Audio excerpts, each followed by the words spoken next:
We're in Tribeca right now and we're headed over to khe-yo to meet Chef Sule Petschwader and his mother Supan, who's actually in town from Kansas to celebrate the Lao New Year. A lot of Laotian restaurants are actually marketed as Thai because of the extreme lack of knowledge concerning Lao food and the fear that the business might suffer as a result. After working around the country in various different kitchens, Chef Sule Pet opened up the first Laotian restaurant in New York and has made it a point to share the food of his upbringing to a wider audience.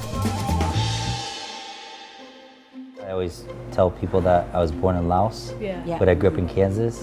So then the question is always like, how did you guys end up in Kansas? My uncle, who was already in Wichita, was working with someone that was a major sponsor for a lot of Laotian families. His name was Jack Fishback.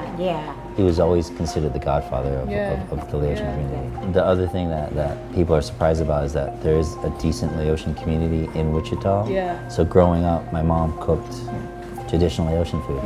So tell me about Lao New Year and what's going to happen later on. Tonight, we're going to start with the blessing string over there.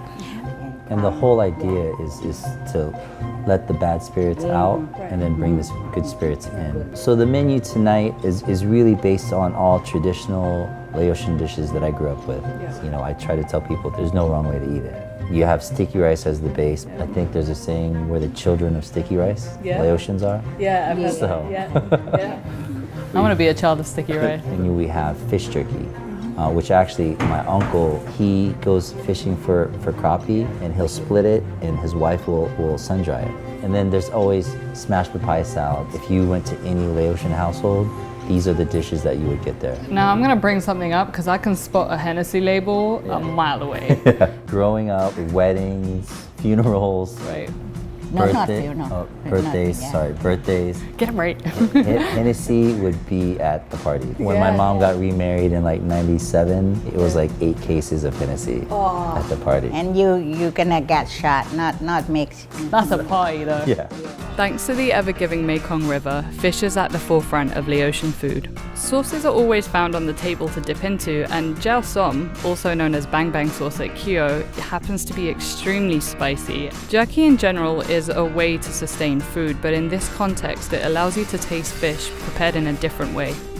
Ka pun nampa is the soup that's found on the stove for those that came too late to the party. It's made from coconut milk, but it balances really well from the fat drawn out from the pork ribs that it's cooked with. And with any Laotian meal, the first thing that's set on the table is sticky rice.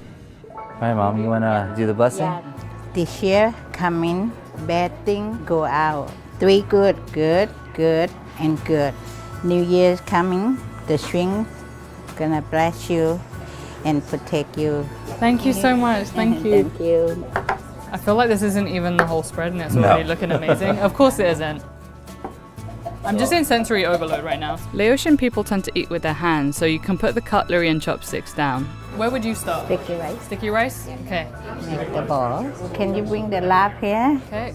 So that's a lab. Lab is a kind of meat salad that is a Laotian staple that brings good luck and can always be found at a party. Wow.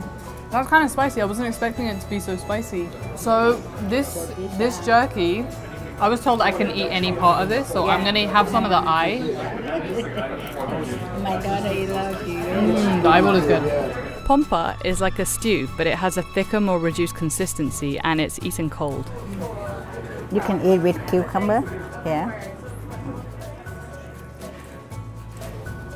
That doesn't need cucumber. That's delicious. It's very smoky and just very rich. Almost every party, we have to have this soup like that. Pour this over. Can I just drink some of the soup out of the bowl? Yeah? Okay, I'm just gonna do that.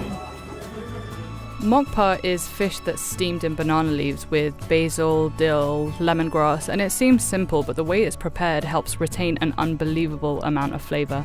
I don't eat catfish. You don't eat catfish? I raise the catfish and I don't eat catfish. You raise catfish and you don't want to eat catfish. I don't have that problem. I'm gonna have to eat the catfish. You. They say, Mom, it tastes good. I'm sorry about your catfish friends, but that's delicious. Now, you want to try the bang bang? Yeah. Be careful, kind of hot. Okay. Oh, now it's spicy. Wow. Now I know why it's called bang bang. So how was everything? So delicious. Awesome. Sometimes when you have friend over, you get shot, you know. Thank you so much for watching. If you like what you saw, click here to see some more. All right, cheers, guys. Happy Be My. ครับสบายดีปีใหม่ Happy New Year. She's fine, you're fine. Okay. It's like I do this every day.